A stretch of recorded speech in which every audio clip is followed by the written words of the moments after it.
It's time for your Low Country Real Estate Market Update. It's the Brian Beatty Real Estate Show. Brian is one of the top 1% real estate agents in Charleston. Find him online at listingsincharleston.com. That's listingsincharleston.com. Or call him at 843-345-1273. Now, broadcasting from the WTMA studios, here's your host, Brian Beatty. Good morning, Charleston, and welcome to another edition of the Brian Beatty Real Estate Show here on the Big Talker, 1250 WTMA and WTMA.com. Pleasure to be here.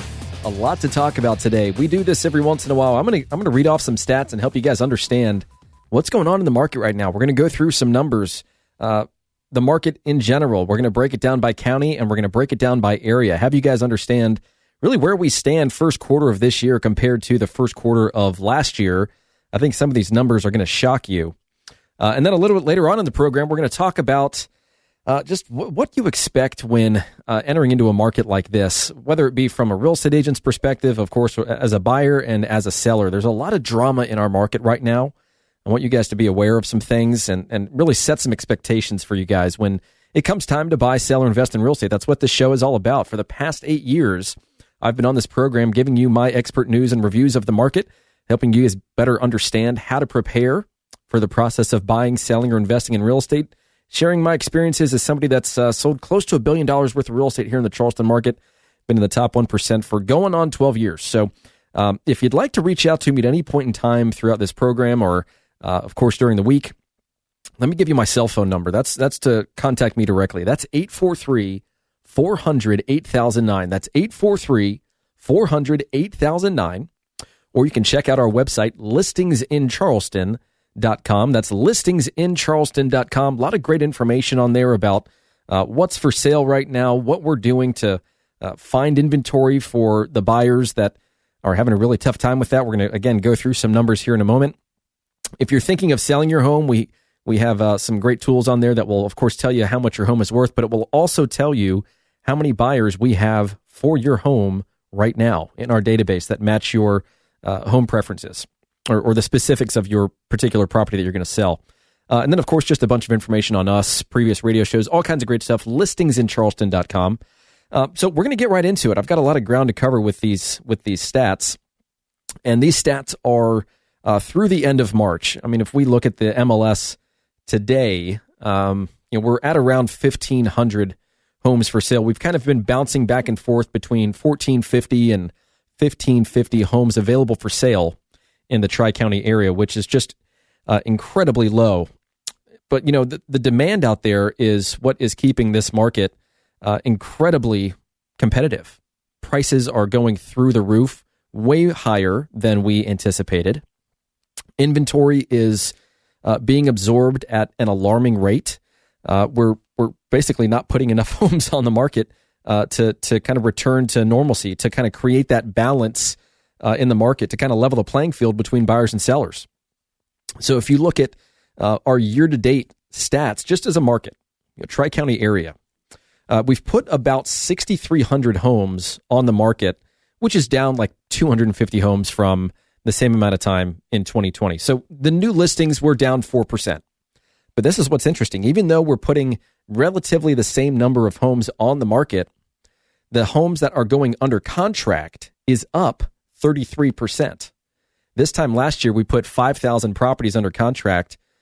Year to date, we've put 6,600 properties under contract. Now, to add some relevancy to that number, the total number of homes for sale in March of last year was 5,600 properties. Now we're at 1,500. That's down close to 75%. Thousands of homes just poof, disappeared. In March of last year, we put 1,600 homes under contract. Last month, we put 2,600 homes under contract. So even with less inventory, with only 1,500, 1,600 properties available for sale, we put 1,000 more than that under contract, which is why this inventory, this market supply of month supply of inventory just continues to go down. If you look at the median sales price year to date, we are up as a market 14%. The median sales price is now $330,000. If you look at the average, which I tend to like the median number rather than the average, just because we have such a wide variety of property types and, of course, values in the Tri-County area. But the average sales price is $456,000 at the end of March. That's up 20% from $381,000 this time last year. So really just incredible numbers continue to not necessarily surprise, but reinforce just how heavily weighted the market is on the seller side of the transaction. It makes it very challenging and very competitive for buyers. Now, that doesn't mean that, if you want to sell your home as an example, you're not going to have any trouble doing that, so long as we price it effectively, market it well, and it's in good condition. But people are, kind of bottlenecked by, hey, I'd sell my home today if I could, but where am I going to go? And we're going to talk about that at the tail end of the program. That's kind of been a recurring theme on this show over the past few months is, the inventory that's out there that's behind the scenes. We call it shadow inventory, but it's just not available. You can't see it. It's not public knowledge. So when we work with folks, how do we then connect the dots? How do we create this process in which your home sells, you buy another? We give you all the options that are available, not just what's on the market, but what we can go into the market and find on your behalf. So we're going to talk about that a little bit as well, but that's just the general market. So I'm going to rifle off some data here. I'm going to, in kind of alphabetical order, go through all the different areas of Charleston, and I'm just going to tell you the median sales price, the inventory, and how quickly things are selling. So in Daniel Island, we'll just start there. Median sales price is up 19% to a little over $1 million, $1,037,500 to be exact. Properties are selling in 38 days, which is down 14%. They're getting 97.5% of asking price. The Dorchester Road Corridor, which has a combination of Charleston and Dorchester County, median sales price is up 5% to $277,000. Days on market's now at 23 days. That's down 51%. And by the way, as of March, there were only 9 homes available for sale. That's down 93%. March of 2020, we had 134 properties available for sale. Last month, 9. That's the kind of stuff I'm talking about. Is that not just crazy? Downtown Charleston, the median sales price is up 13%. They are selling in 123 days. That's just down a few days from 128 back in 2020. And inventory is down 43%. We had 180 in 2020. Now we're at about 100. The Upper Peninsula, above the crosstown, median sales price is up 15.5% to $583,000. They're selling in 74 days, which remains basically unchanged. Inventory has almost been cut in half. We had 49 properties available for sale compared to 85 this time last year. Folly Beach, median sales price is, there have only been 30 sales, so you have to take this with a little bit of a grain of salt, but the median sales price is up 46.5%. Obviously, with more data, we'll get a more accurate read on what's actually happening to prices, appreciation there. But they sold in 23 days, which is down from 112 last year. And as of last month, there were 7 properties available. This time last year, there were 45. In Goose Creek and Monk's Corner, median sales price is up 12.5% to $305,000. They're selling in 24 days, basically cut in half from this time last year. And inventory is down 63%. There were 221 properties available last month compared to almost 600 this time last year. In the North Charleston area, median sales price is up 6%. Average days on market, 24 days compared to 36 last year. There were 47 properties available last month. Last year, this time, there were 148. So that's down almost 70%. In Somerville, median sales price up 12.5%. Days on market, 24 days. Again, about half of what it was last year. 129 properties available for sale last month compared to 506 in March of 2020. That's down 75%. Hanahan, median sales price is up 17%. It's taking, half the amount of time to sell property, 25 days. Inventory down 74%. There were 18 in March of last month. Last year, 68 properties. The Hollywood Ravenel Megget area, prices are up 15%. Days on market, 40 days. Inventory is down almost 80%. There were 80 properties last year. There were 18 last month. Isle of Palms, this is another interesting one. we've had 64 closings so far this year. Average days on market, 44 days. Median sales price is up 46% to over $1.5 million bucks. And inventory, last year we had 138. Last month we had 26. It's down over 80%. James Island prices are up 12%, taking half the amount of time to sell property, 27 days compared to 52 last year. Last year there were 162 properties around this time. Now there's only 29, down 82%. Johns Island property values are up 15%. Days on market, 31 days. Last year we had 224 properties. Now we have 36, down 84%. Lower Mount Pleasant prices are up 11%. The median sales price in Mount Pleasant is now $650,000. They're selling in 35 days compared to 79 this time last year. Last year we had 255 properties. Now we have 46. It's down 82%. The upper Mount Pleasant area, anything north of the Isle of Palms connector, median sales price is up a little over 9% to $585,000. They're selling in 27 days versus 76 this time last year. Last year we had 319 properties. Now we have 62. It's down 81%. The rural Berkeley County area, we've had 46 closings. So again, not a ton of data here. Median sales price is actually down a little bit, but the average sales price is up 15%. Safe to say that prices have gone up there too. We just need some more data. Inventory of homes. Last year, 89. Last month, 32. Down 64%. Sullivan's Island. Median sales price is up 55%, but that's only because we've had 10 sales so far this year. So don't take too much into consideration there. But certainly prices have gone up, especially when you look at Isle of Palms. Last month we had 9 homes. Last year we had 21 homes available for sale. So another big reduction in inventory. And then really the last two, Wando, Cainhoy area off Clements Ferry Road. Average sales or median sales price is up 12.5%. They're selling in 30 days versus 100 days last year. Last year we had about 100 properties available for sale. Now we have 25, down 75%. And then lastly, West Ashley. Median sales price is up 11%. They're selling in 28 days, which is down from 54 last year. Last year we had 324 properties available for sale in March. Last month we had 59. It's down 82%. So it really is incredible how much different our market looks today versus a year in the past. So we're having to be really creative in how we're finding properties for our buyers.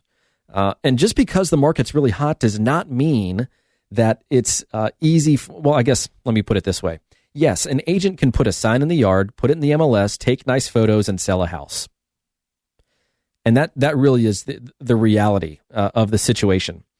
But when you work with an agent that really understands the market, has been there, done that, has the experience, knows how to make you money in that transaction, I will go to the grave with this opinion that an experienced agent makes you more money in the transaction than one that is not.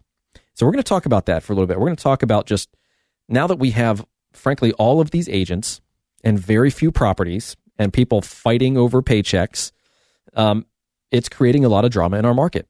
So I'm going to tell you a story or two, have you guys understand maybe what goes on behind the scenes, because that is part of what we do on this program is kind of peel back the curtain and help you understand what the day in the life of a real estate agent is like so that you understand as a consumer who you should be working with, what those red flags are that you see that hopefully allow you to keep looking if you run across one of these agents, and just maybe to better understand the process so that it can be as good a transaction as possible for you. That's really what this show is all about. So stick around. This is the Brian Beatty Real Estate Show here on the Big Talker, 1250 WTMA and WTMA.com. If you want to know how much your home is worth, we have a really awesome tool that will not just tell you today's value, but it will tell you things like, hey, if you were to rent it, here's how much you could rent it for.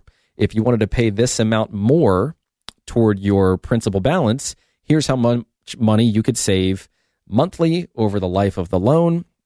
It's got some great analytics. It's proving to be a really helpful tool. So if you'd like to know how much your property is worth and then kind of monitor that value over time, as well as look at some of those analytics, feel free to give me a call, 843-400-8009.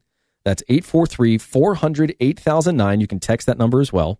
Or just go to listingsincharleston.com, go to the home evaluation tab, and we can get you all set up right there. You don't even have to talk to anybody. So listingsincharleston.com is the website, or if you'd like, just send me an email, brian@brianbeattyteam.com. Stick around, folks, for more of the Brian Beatty Real Estate Show here on the Big Talker, 1250 WTMA and WTMA.com. Visit Brian Beatty's website at listingsincharleston.com. The Brian Beatty Real Estate Show continues next on the Big Talker, 1250 WTMA. 1250 WTMA. Now, here's more of the Brian Beatty Real Estate Show on the Big Talker, 1250 WTMA. Welcome back, folks, as the Brian Beatty Real Estate Show continues here on the Big Talker, 1250 WTMA and WTMA.com. Remember, if you want to learn more about what your home is worth right now, go to listingsincharleston.com, listingsincharleston.com, or call or text me 843-400-8009, and we'll provide you with that value, help you understand how that value will change over time. It does not require us to bombard you with phone calls and texts and emails. It can be just a simple one-time thing to help you establish a baseline of what your home is worth and then monitor that over time as our market continues to go nuts. Just like I talked about with all those stats. My God, isn't that crazy? How inventory has dipped down that much, almost 80%, and how prices are up, double digits in almost every area of Charleston. So what I want to talk about now is, and maybe there's a few lessons in here for you guys, maybe not, but I'm going to tell you anyways. But I remember clear as day the stress that everyone was under when the market crashed, a little over a decade ago at this point. That feeling of being totally overwhelmed, the helplessness, the anger, the feeling of just being defeated, the lack of control you had over the market or over your situation. That there was depression, there was anxiety. It was a very challenging time to sell real estate, not just for real estate agents, of course, but mostly for you, the consumer. I mean, I guess a little bit of a backstory here. I got licensed shortly after graduating college in September of 2006. So there you go. I've dated myself on this program for those of you that were ever curious. But here we are. I'm 16 years now almost into the business. And I was always the young buck, by the way, in the office. Everybody else was in their 40s, 50s. And obviously we saw those numbers dwindle as the market shifted once things hit in 2008. At one point in time, say back in 2011, we had about 2,500 agents that registered a sale throughout the entire year. Now we're at close to 8,000 members in the Tri-County area, real estate agents. And what's been really interesting to watch, and this is just what happens in a competitive environment, especially one that's frankly saturated with real estate agents. And I don't really pull punches on this program, but a lot of these agents are inexperienced. They're not getting the training. They're not getting the guidance. They're saying, man, the market's hot. Here's a desk. Here's a playbook. Get to work, make some calls. Obviously, you would hope that things are a little different than that, right? But that's kind of the vibe that a lot of these agents are getting. And I know that because we're hiring agents that have been at other entities that are receiving very little in the way of training. And it comes through when it comes time for you to negotiate for your client with another agent and their client, when the rubber meets the road. And so what's been really interesting to watch over my years, I'm not the young buck anymore. I've got the grays are starting to come in a little bit. The hair's starting to thin a little bit.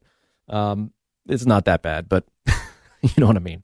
I've seen a thing or two as somebody that's, done, over 1,000 transactions, close to $1 billion worth of real estate here in Charleston. I'll start with this. I got a call earlier in the week from somebody that owned multiple businesses, very well spoken, very respectful. And he said, I wanted to call you and just tell you that ever since my property came off the market, I have been bombarded with phone calls from real estate agents promising me the moon and the stars, saying that they can do this, that they can do that they have a buyer. I've even met a few of them over at the property. Buyers aren't there. It's just the agent. And it turns into a discussion about me wanting to sell my house. And I'm really tired of just the bait and switch, the foot in the door techniques that agents use. And Brian, the reason I'm calling you is because one of the agents on your team called me and they said, so-and-so, I noticed that your home is off the market. If you're interested in still selling it, we would like to interview for the job of being your real estate agent as a listing agent. And he said, I have to tell you that as somebody that also has my real estate license and also owns multiple businesses that are real estate related, I can't tell you how refreshing it was to hear from somebody that was just willing to shoot me straight. Because that's really what I've built my business on. There are so many different angles that you can go when you get into this industry in terms of how you attract and retain, whether it be talent, on your team, within your brokerage, within your company, and of course, clients. What is it that you're going to do and say that causes somebody to want to work with you? And for me, it has always been reputation, being straightforward, being a professional, and showing them how to get their goals accomplished. I don't need to use the smoke and mirrors. I don't need to be the agent that overpromises and underdelivers, because it just doesn't work and it leaves a sour taste in everybody's mouth. And that's why, frankly, our industry has the reputation it has. But every once in a while, you find somebody that's worth their weight. And first of all, I just really appreciated that. I know this guy's a listener of the program, so I'm not going to say your name, but I just wanted to say thank you for that phone call. That made my week. As opposed to getting one of those phone calls from somebody that says, your agent called and they basically just complain over the fact that we called them to try to earn their business. And I got to tell you, I'm never going to I'm going to apologize for,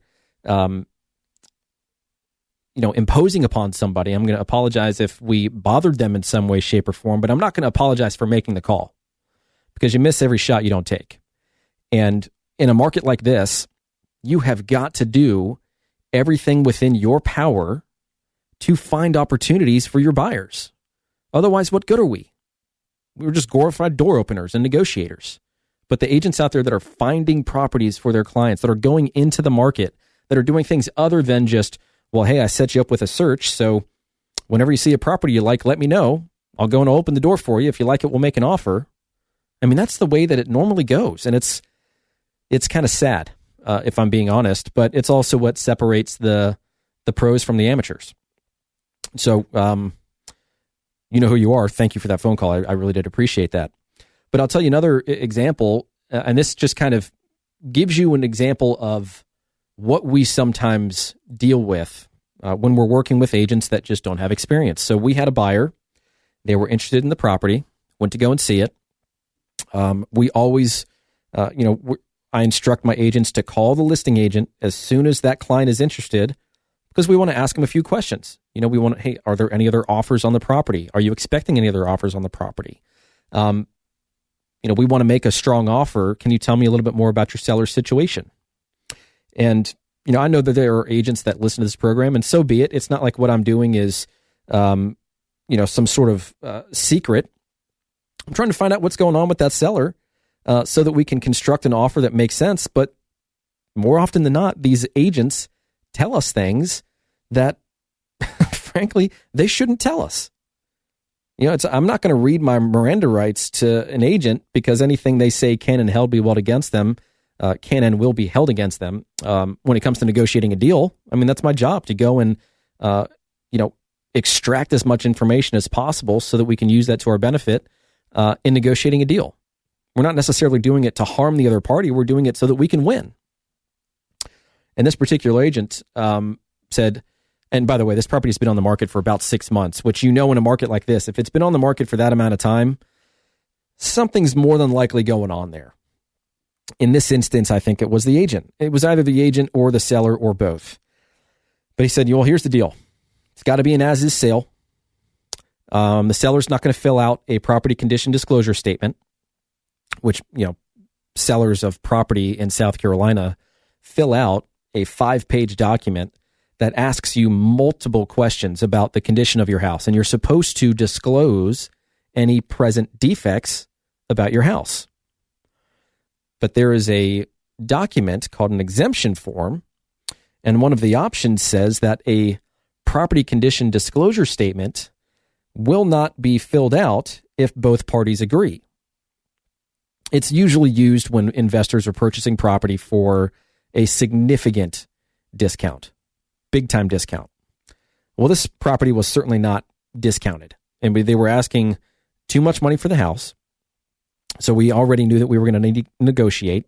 And then we're on the phone with the agent, and he says it's got to be an as-is sale. The seller's not filling out a property condition disclosure statement. If you want, any sort of information on the property, you're going to have to do the inspections before we make an offer. Because once you make that offer, there is no refund of any way, shape, or form. Not on earnest money. It doesn't matter if you get your financing. If your financing falls through, if it doesn't appraise, if there's issues with the property. No matter what happens, if your deal does not result in a closing, we're taking your earnest money. Which just gives you the warm and fuzzies, doesn't it? Right? And I think from their perspective, they're thinking, well, hey, the market's so hot that we can just dictate all the terms.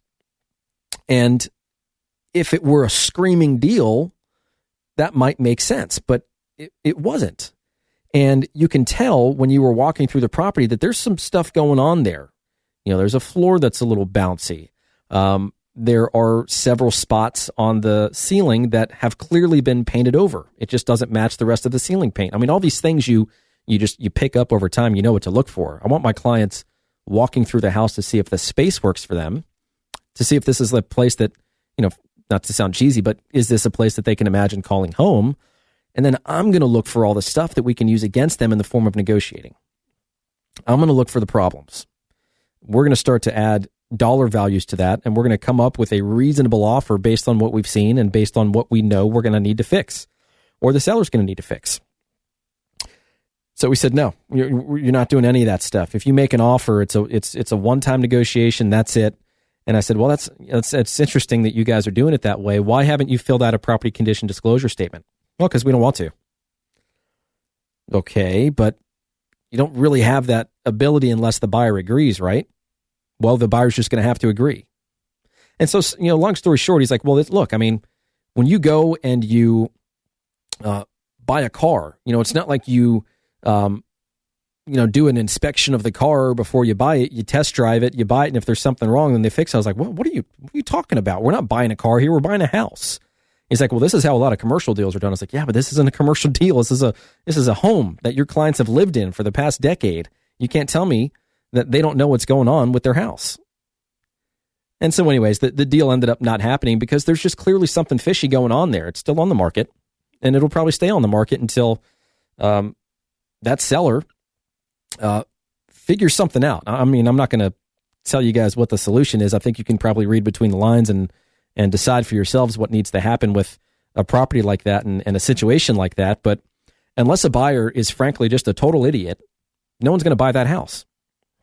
And these are the types of things that, we have to deal with. So I'm going to stay on this topic for a little bit longer because there are some takeaways that I want you guys to have from this topic, because this is real life. This is the stuff that you're going to be exposed to in a market like this, whether you're buying or selling.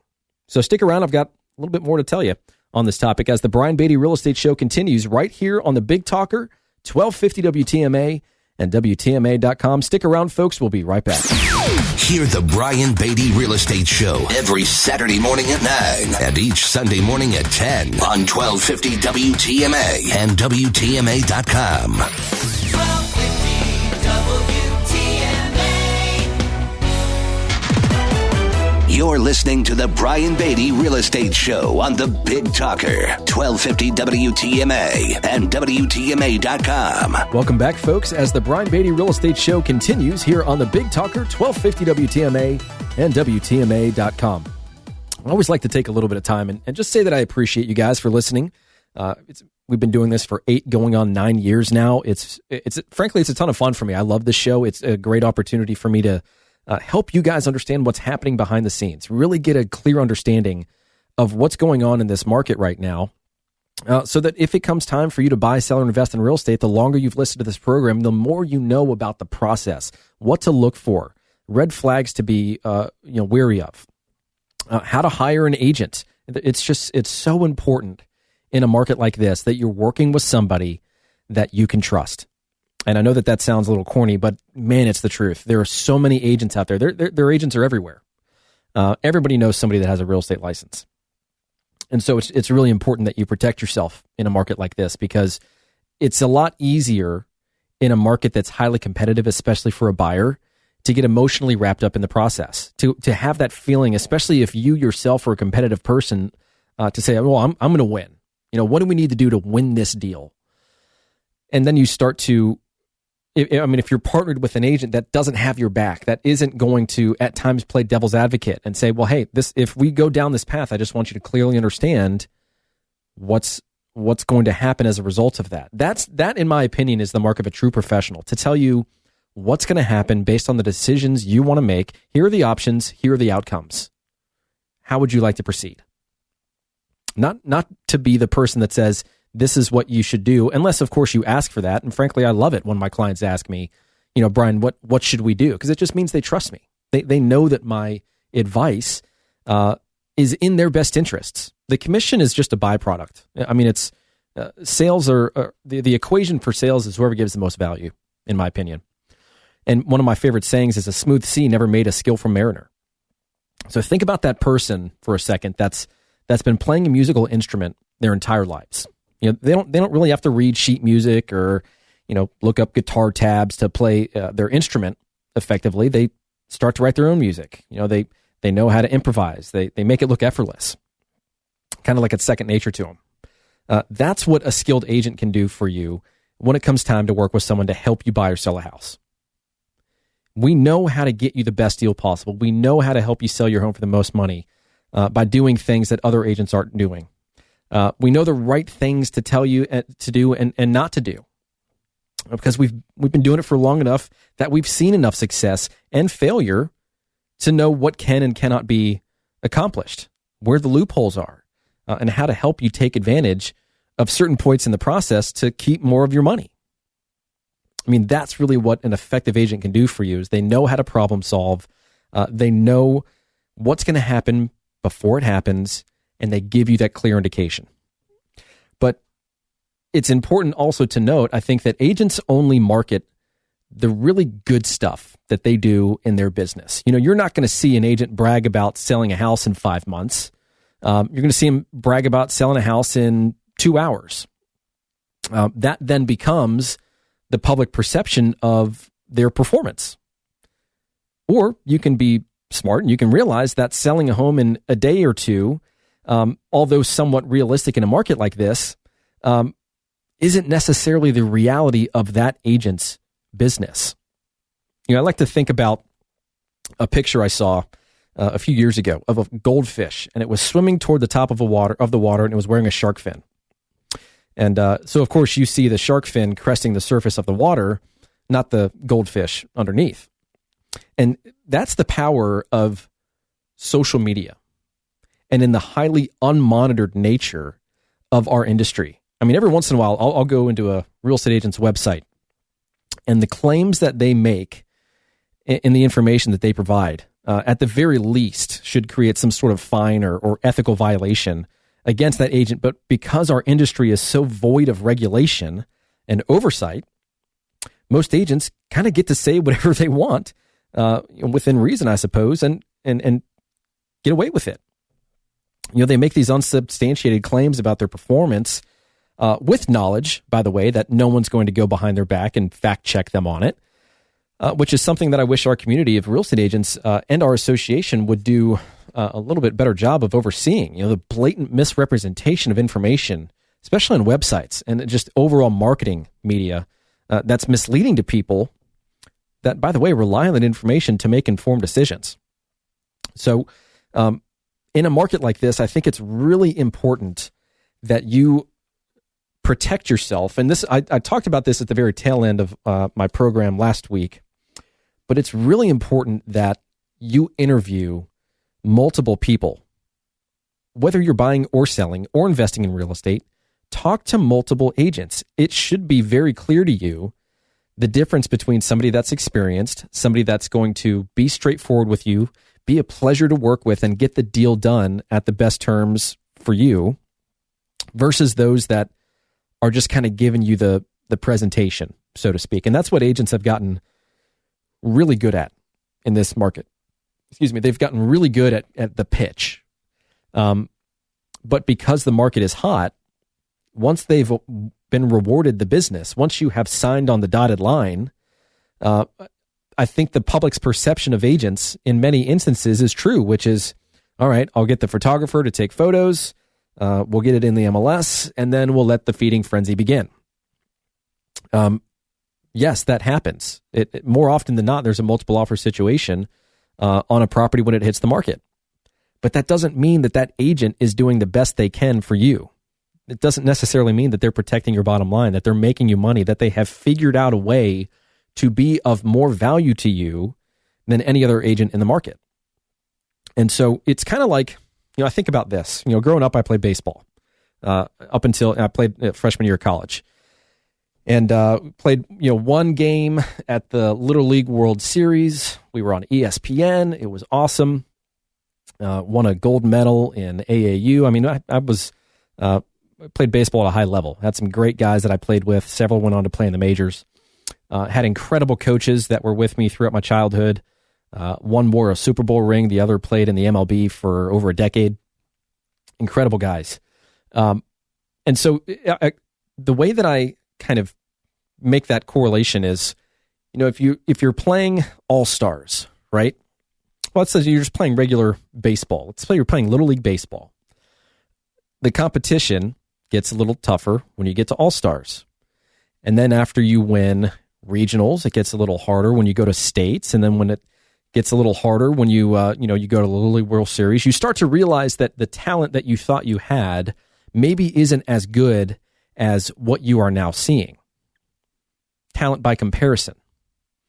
It's just kind of like in your own company, you think to yourself, man, I've got amazing talent. But then you go to some sort of, business expo or some sort of mastermind event, and then you see other people that are on stage that are really killing it, and you kind of take a step back and you think, wow, maybe I'm not as big a fish as I thought I was. It's kind of the same thing when you're interviewing an agent.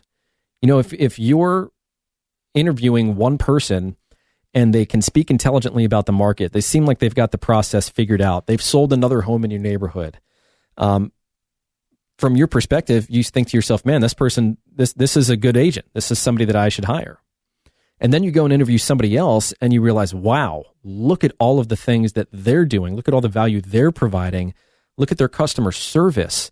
Look at their reviews. Look at their, wow, this is incredible.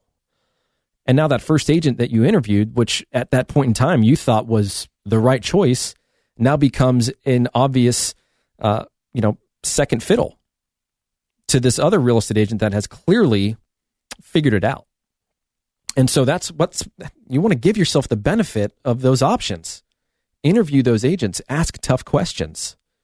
A great question to ask in a market like this, especially if you're going to sell your home, is how are you going to find buyers for my house? What are you going to do specifically? I don't want to hear about what other agents are going to do in the form of bringing their buyers. How are you going to promote my home to buyers? I can almost guarantee you that most agents cannot answer that question because almost everything that real estate agents do is reactive in nature. It goes in the MLS. We hope other buyers that are working with other agents see it and come and see the property. We're going to put it on Zillow. Every property goes on Zillow. It's part of the syndication process of the MLS. So if they're talking about Zillow, newsflash, everybody does Zillow. And it's not like they're driving traffic to Zillow. Zillow does that on their own. You're just hoping that a buyer stumbles upon that website, searches in that price range in that area with a home of your similar features and finds your home and schedules a showing. There's nothing that agent has done to promote your home to that specific buyer. They did that themselves. So it's really important that you understand what they're going to do for you. Aside from, the customer service side of things, which is also something that our industry just severely lacks in. So, if you want to walk through that process, you want to ask us some tough questions, you want to interview us and other agents, we love that. We are happy for the opportunity, and we hope to impress. So if you'd like to do that, feel free to give us a call, 843-400-8009. That's 843-400-8009, or you can check us out online, listingsincharleston.com. listingsincharleston.com. That's listingsincharleston.com. And remember, 2.4% commission to list your home with us. That's one of our differentiating factors. We don't discount any of our services. You'll find that we do way more than the typical agent, and we do it for less. So listingsincharleston.com or call or text 843-400-8009. Stick around for the last few minutes of the Brian Beatty Real Estate Show on the Big Talker 1250 WTMA and WTMA.com. More stimulating talk on real estate matters with Brian Beatty next on 1250 WTMA. 1250 WTMA. Expert news and views on the Low Country real estate scene. The Brian Beatty Real Estate Show on 1250 WTMA. Welcome back, folks, to the last few minutes of the Brian Beatty Real Estate Show here on the Big Talker 1250 WTMA and WTMA.com. I wanted to we've got a few minutes left, and I wanted to answer a question that I think a lot of people are asking themselves right now, which is, if the market is so hot, and, just based on these stats that I read off for you in the beginning of the show, and if you missed it, by the way, you can catch it on our website, listingsincharleston.com. But we went from basically 5,600 homes last year to about 1,500 homes right now. Inventory's down 80%. And we've got prices that are up, 14% market wide. Despite the fact that interest rates went up a little bit, they're still incredibly low. And so you have all these folks that want to buy and want to sell, but they're kind of stuck. Why is that? Why are we seeing such a drastic reduction in inventory? And I think it's a few things. I mean, first of all, we talked about the fact that people are buying at an alarming rate, more so than we have seen since we started collecting data on this market. Last month we put almost 2,600 properties under contract. In March of last year, we only put 1,600 properties under contract, and there were like 5,000, 4,000 more homes last year at this time than there were now. So we're absorbing inventory at an alarming rate. Look at all the folks that are moving here from other parts of the country. Look at the fact that people have been stuck in their homes for basically a year now, working from home. They have the flexibility to move here and work from home, first of all. And then they have the folks that just say, hey, I've been in this house for a few years. I've gained equity. I can sell it. And because interest rates are still very attractive, move into something that makes more sense. I also think that we're going to see demand continue for quite a while, because think about all the folks, and this, look, I know this is a public radio show, but maybe get a little PG-13 on you. Think about all the folks that have been stuck at home for the past year. What do you think they're doing? You think we might have a little bit of a baby boom here in the next few months? I think so. Do you think that's going to make people need to buy a larger home? I think so, which will be available hopefully as, well, not hopefully, but as baby boomers, start to downsize a little bit and find things that are a little bit more manageable. But the challenge is, what we've been doing is we've been looking online for these new properties to hit the market. We're waiting for them to become live. There is an extremely large number of people right now that want to sell and want to buy, but they are not public information. It's not like they're listings on Zillow that you can go and search. So I realize this might sound a little self-serving, but it's just the truth. It's just what happens in a market like this. The best opportunity that you have is to communicate with an agent that knows how to find inventory that is not yet listed for sale. First of all, they probably have a big database like we do. We have over 250,000 people in our database that at some point in time said they wanted to buy, sell, or invest in real estate. Then we have folks that contact us. We have hundreds of folks that contact us every month that want to buy, sell, or invest in real estate. And we have the ability to determine who we think might want to sell their home so that we can match up those buyers and those sellers. So if you want to give yourself a leg up, the best thing to do is to communicate with a real estate agent or company that's doing a lot of business that can bring those opportunities to you. And I'm just here to tell you, they're going to keep those off-market opportunities for their clients only. They are not going to make that information publicly available. So that's how you win in this market, is you align with somebody that's just crushing it right now. That's the best I can tell you, and that's basically as straightforward as I can say it. So if I can help you with that, give me a call, 843-400-8009. That's 843-400-8009, or go to listingsincharleston.com. Thanks a lot, folks. Enjoy your weekend, and thanks for listening to the Brian Beatty Real Estate Show. Join us for another edition of the Brian Beatty Real Estate Show next Saturday morning at 9 and Sunday morning at 10. Contact Brian Beatty online at listingsincharleston.com. That's listingsincharleston.com. Or call him at 843-400-8009. That's 843-400-8009.